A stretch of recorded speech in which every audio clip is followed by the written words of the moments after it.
Pagi kawan-kawan semua. Kali ini saya akan berbagi perihal konvensi daur ulang kapal atau ship recycling. Berlaku untuk kapal apakah konvensi ini? Konvensi ini hanya berlaku untuk kapal-kapal yang gross tonnasenya 500 gross tonnase ke atas. Jadi kalau kapal di bawah 500, 499 tidak berlaku. Dan kapal ini hanya berlaku untuk kapal-kapal yang beroperasi secara internasional, ya, internasional. Nah, untuk kapal-kapal yang berlaku dengan perjalanan voyage dalam negeri, maka konvensi ini tidak berlaku. Ada dua hal yang perlu diperhatikan di dalam implementasi dari konvensi ini, yaitu kapal bangunan baru dan kapal bangunan lama. Ya, apa itu kapal bangunan baru? Apa itu kapal bangunan lama? Nah, kawan-kawan, yang dimaksud dengan kapal bangunan baru adalah di mana tanggal peletakan lunas kapal tersebut setelah diberlakukannya konvensi tersebut. Setelah diberlakukannya konvensi daur ulang kapal. Jadi misalnya konvensinya berlakunya nanti pada tanggal berapa, maka tanggal 1 Januari katakan, kalau dia dibangun 31 Desember maka tidak berlaku. Tapi kalau dibangun tanggal 1 atau tanggal 2 Januari maka berlakulah konvensi daur ulang kapal untuk kapal tersebut. Ingat, kuncinya letaknya di tanggal peletakan lunas. Kadang-kadang kontrak pembangunan nggak tahu tersembunyi kemana atau ada di mana. Nah, kalau tidak ada kontrak pembangunan, maka biasanya tanggal peletakan lunas tidak tertera. Maka tahap pembangunan yang setara pada saat pembangunan kapal tersebut. Kalau dia tahapnya itu awalnya letaknya di sini, maka tidak berlaku. Tapi kalau letaknya tahap ada di sini, maka berlaku. Itu kunci utama dalam implementasi daur ulang kapal. Bagaimana bila tanggal peletakan lunas tidak diketahui, kemudian tahapnya juga tidak diketahui? Maka masih ada satu definisi lagi untuk kapal bangunan baru, yaitu tanggal delivery-nya. Delivery-nya adalah 30 bulan setelah tanggal konvensi ini diberlakukan. 30 bulan delivery atau penyerahan dari galangan ke pemilik kapal. Ya, itu bisa dinyatakan sebagai kapal bangunan baru. Nah, itu kalau kapal bangunan baru. Nah, kalau kapal bangunan lama adalah di luar itu. Di luar itu semua dinyatakan oleh konvensi ini, dinyatakan bangunan lama. Jadi tidak berlaku.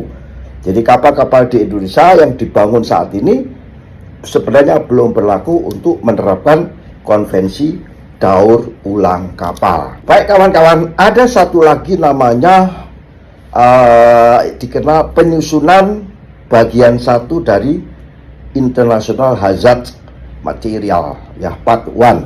Ini harus dibikin.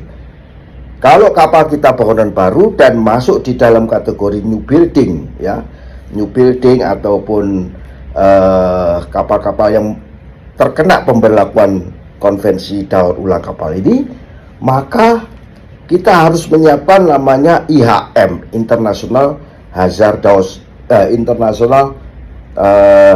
Material. Itu di bagian 1, ya. Di bagian 1 itu ada namanya hazardous material, International Hazardous Material. Kawan-kawan, bila kita sudah terkena untuk pemberlakuan hazardous atau Hong Kong Convention ini, daur ulang kapal, maka dalam seumur kapal kita harus selalu menjaga IHM Part 1 ini. Bila perlu, bila ada penambahan material, kita harus memperbarui. Ditambah dengan material A, komponen A, permesinan B, itu semua harus dimasukkan ke dalam IHM Part 1 ya, bagian 1. Jadi harus selalu diperbarui ya. Memang kian tahun aturan IMO ini kian meningkat. Jadi kalau kapal-kapal, pemilik kapal zaman dahulu berbeda dengan pemilik kapal zaman sekarang. Zaman dahulu masih ringan aturannya, tapi zaman sekarang aturannya sangat rumit. Nah, katakan kawan-kawan, katakan sudah waktunya kapal itu harus di-scrap. Artinya sudah tidak ekonomis lagi bagi pemilik kapal. Ya, bukan berarti kita scrap itu pertindakan yang tercela atau jelek. Ini justru bagus karena untuk memperbaiki ekonomi maritim dunia, ya, ekonomi daur, ekonomi perkapalan dunia. Nah, bila kita sudah kena namanya jatuh tempo, misalnya ini sudah nggak ekonomis lagi, maka kita memberlakukan namanya melakukan daur ulang. Kita tetapkan di mana galangannya, di mana lokasi negaranya, katakan di India, Bangladesh, Pakistan, atau mungkin suatu saat di Indonesia, maka ada namanya penggabungan International Hazardous Material. Yang tadi itu Part 1, maka ada namanya Part 2. Part 2 yaitu berkaitan dengan limbah kapal, ya. Part 2 itu terkait dengan limbah kapal. Itu namanya limbah dari hasil pemotongan, itu harus dimasukkan di dalam International Hazardous Material Part 2. Sedangkan yang Part 3 adalah berkaitan dengan tata cara, ya, tata cara pembuangan, tata cara penyimpanannya, mana yang harus disimpan, mana yang harus dibuang, itu di Part 3. Jadi pada tahap saat itu adalah penggabungan IHM Part 1, IHM Part 2, IHM Part 3. Part 1 yaitu terkait dengan yang diupdate setiap saat oleh kapal. Yang kedua adalah terkait dengan limbah, ya, limbah dan bagaimana operasionalnya limbah, ya, ini pemotongan limbah.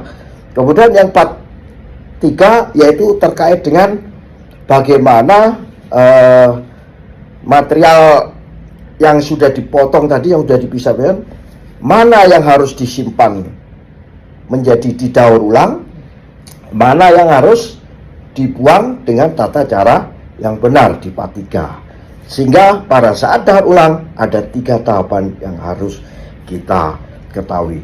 Demikian kawan-kawan, sharing singkat tentang konvensi daur ulang kapal. Lebih detail bisa diikuti di dalam solusimaritim.id. Sukses selalu.